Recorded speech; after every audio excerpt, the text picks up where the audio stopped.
രാജ്യത്ത് പൗരത്വ നിയമ ഭേദഗതി നടപ്പിലായതോടെ വീണ്ടും ചർച്ചകളിൽ നിറഞ്ഞിരിക്കുകയാണ് കൊല്ലം കൊട്ടിയത്തെ ട്രാൻസിറ്റ് ഹോം. സാമൂഹിക നീതി വകുപ്പിന് കീഴിലാണ് ഈ ട്രാൻസിറ്റ് ഹോം പ്രവർത്തിക്കുന്നത്.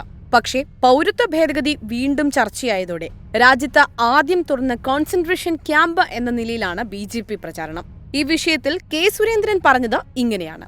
ബംഗ്ലാദേശി നുഴഞ്ഞുകയറ്റക്കാരെ, പാകിസ്ഥാനിൽ നിന്നും മറ്റും വന്നിട്ടുള്ള ഇന്ത്യക്കാരല്ലാത്ത പൗരന്മാരെ ഇതിൻ്റെ ഭാഗമായിട്ട് CAAയുടെ ഭാഗമായിട്ട് കേന്ദ്ര നിർദ്ദേശം അനുസരിച്ച് ഇന്ത്യയിൽ ആദ്യത്തെ കോൺസെൻട്രേഷൻ ജയിൽ ഉണ്ടാക്കിയത് കേരളത്തിലാണ്, കൊല്ലം ജില്ലയിൽ. ഞാൻ പറഞ്ഞതിൽ എന്തെങ്കിലും ഒരു അസ്വാഭാവികതയോ പറഞ്ഞതിൽ എന്തെങ്കിലും ഒരു തെറ്റോ ഉണ്ടെങ്കിൽ എല്ലാ മാധ്യമപ്രവർത്തകർക്കും പരിശോധിക്കാം. എന്നാൽ BJP നടത്തുന്ന പ്രചരണം അടിസ്ഥാനരഹിതമാണെന്ന് 24 എൻകൗണ്ടറിൽ ജോൺ ബ്രിട്ടാസ് MP വ്യക്തമാക്കുന്നു.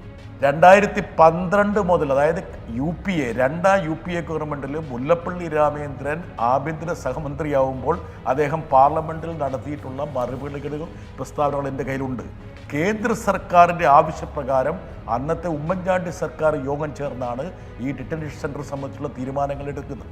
പക്ഷേ പിന്നീട് വന്ന സംസ്ഥാന സർക്കാർ അക്കാര്യത്തിൽ അമാന്തം കാണിച്ചു എന്ന് പറഞ്ഞ് 2 നൈജീരിയൻ പൗരന്മാർ ഹൈക്കോടതിയെ സമീപിക്കുകയും ഹൈക്കോടതി ഉത്തരവിട്ടു.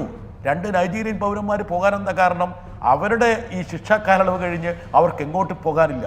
ഇനി കൊട്ടിയത്തെ ഈ പറയുന്ന, അപ്പോൾ സംസ്ഥാന സർക്കാർ എന്താ പറഞ്ഞ്, ഞങ്ങളിത് സാമൂഹ്യ നീതി വകുപ്പിൻ്റെ കീഴിൽ ഒരു ട്രാൻസിറ്റ് ഹോമായിട്ട്, അതായത് ശിക്ഷ, വിസ, പാസ്പോർട്ട് പ്രശ്നങ്ങളെല്ലാം കഴിഞ്ഞ് ഈ പറഞ്ഞ പുറത്തേക്ക് വരുന്ന ആൾക്കാർക്ക് എവിടെയെങ്കിലും താമസിക്കണം, അത് ജയിലുമായി ബന്ധപ്പെട്ടൊരു സ്ഥലമായിരിക്കരുത്, അതുകൊണ്ടൊരു ട്രാൻസിറ്റ് ഹോമായിട്ട് ഞങ്ങൾ നടത്താം എന്ന് പറഞ്ഞ് ഇപ്പോൾ കൊട്ടിയത്ത് 29 പേരാണുള്ളത്. 29 പേര്, മനസ്സിലായില്ലേ? അത് എല്ലാ എൽ സൽവഡോർ മുതൽ വെനിസുല മുതൽ ഉള്ള രാജ്യങ്ങളിലുള്ള ആൾക്കാരുണ്ട്. അപ്പോൾ അതാണ് അതിൻ്റെ പശ്ചാത്തലം.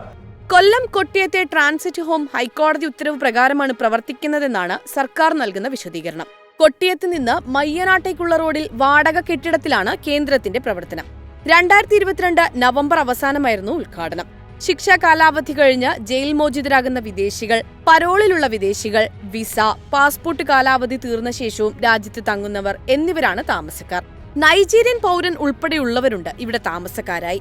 Home manager, security chief, 3 police ഉദ്യോഗസ്ഥർ എന്നിവരും ഇവിടെയുണ്ട്.